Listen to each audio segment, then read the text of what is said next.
Praise the Lord. Good morning. ప్రభు అయిన యేసుక్రీస్తు ఘనమైన శ్రేష్టమైన నామంలో మీ అందరికీ నా హృదయపూర్వకమైన వందనాలు తెలియపరుస్తూ ఉన్నాను.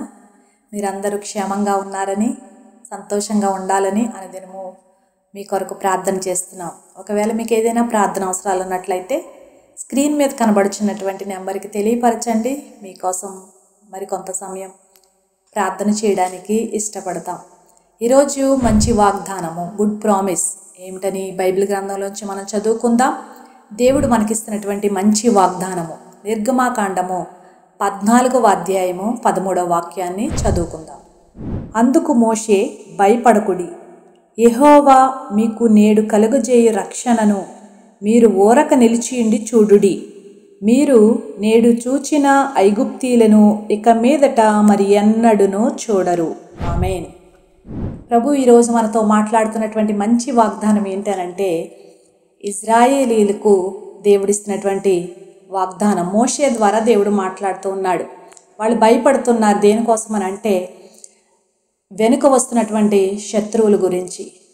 ఐగుప్తులో ఉన్నప్పుడు ఫరో దగ్గర వారు జీవిస్తున్నటువంటి జీవితంలో ఎన్నో శ్రమలు, ఎన్నో ఇబ్బందులు, ఎన్నో కష్టాలు వారు అనుభవిస్తున్నప్పుడు వారి మూలుగులు దేవుడు ఆలకించి మోషేను దేవుడు ఎన్నుకొని వారిని అనగా ఇజ్రాయేలీ ప్రజలను ఐగుప్తు నుంచి విడిపించడానికి ప్రభువు పూనుకున్న సమయంలో వారందరూ ఇజ్రాయేలీలందరూ బయలుదేరి అనగా ఐగుప్తు నుంచి బయలుదేరి కనాను చేరడానికి వారు ప్రయాణమై వస్తున్న సమయంలో వారికి మార్గ మధ్యలో ఎర్ర సముద్రం ఎదురవుతుంది. ఈ విషయాలన్నీ మనకు తెలుసు. అయితే ఎదురవుతున్న సమయంలో ఎదురుగానేమో ఎర్ర సముద్రం, వెనుకనేమో ఫరో సైన్యం 600 రథములతో ఫరో ఏం చేశాడంటే ఇజ్రాయేలీ ప్రజలను మరలా ఐగుప్తుకు తీసుకెళ్ళిపోవడానికి, తరుముదానికి లేదా ఇజ్రాయేలీ ప్రజలను తరమడానికి 600 రథములతో సైన్యాన్ని వేసుకుని అధిపతులతో బయలుదేరి వచ్చాడు. వచ్చిన సమయంలో ఇటు ముందుకు వెళ్ళడానికి ఏమో ఎర్ర సముద్రం అడ్డుపడింది, వెనుక శత్రువులు. అప్పుడు ఇజ్రాయేలీలందరూ చాలా భయపడిపోతూ ఉన్నారు. ఏమిటి పరిస్థితి, ఏంటి మన బ్రతుకు ఏమైపోతుంది, మనము ఈ యొక్క సైన్య చేతుల్లో చంపబడిపోతామా, లేదా ముందుకు వెళదామంటే ఎర్ర సముద్రంలో మునిగిపోతామా అనుకుని వాళ్ళు చాలా భయపడిపోతున్న సమయంలో వాళ్ళందరూ కూడా మోషే మీద సణుగుతున్నారట.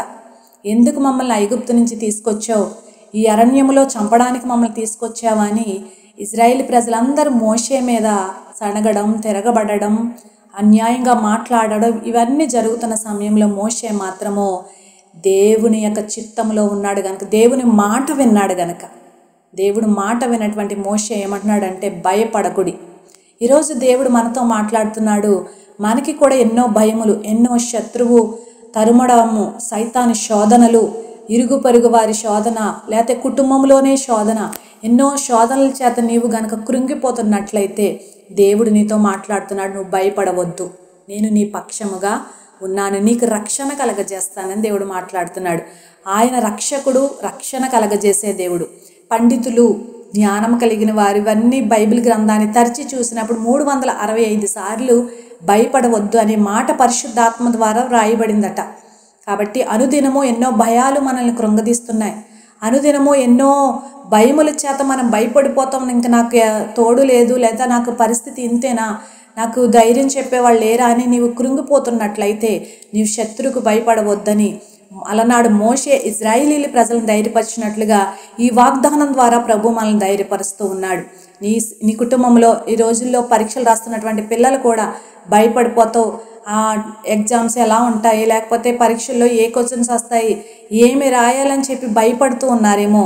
దేవుడు అంటున్నాడు, మీరు భయపడవద్దు, మీకు రక్షణ నేను కలగజేస్తానని.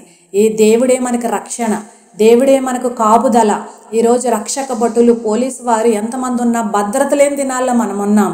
అయితే దేవుడే మనకి రక్షణకర్త గనుక ఈరోజు నువ్వు ఆయన వైపు చేతులెత్తి నువ్వు భయపడకుండా, కృంగిపోకుండా, దేవుడు నాతో ఉన్నాడు, నా పక్షంగా ఉన్నాడని చెప్పి నీవు ధైర్యంగా నిలబడితే అలనాడు ఇజ్రాయేలీ ప్రజలను సురక్షితంగా ఎర్ర సముద్రమును దాటించి కనానుకు చేర్చినటువంటి దేవుడు నిన్ను కూడా సురక్షితంగా నడిపించి నీ కుటుంబ పరిస్థితులన్నిటి నుంచి కూడా విడిపించి క్షేమాన్ని అనుగ్రహించగల దేవుడై ఉన్నాడు.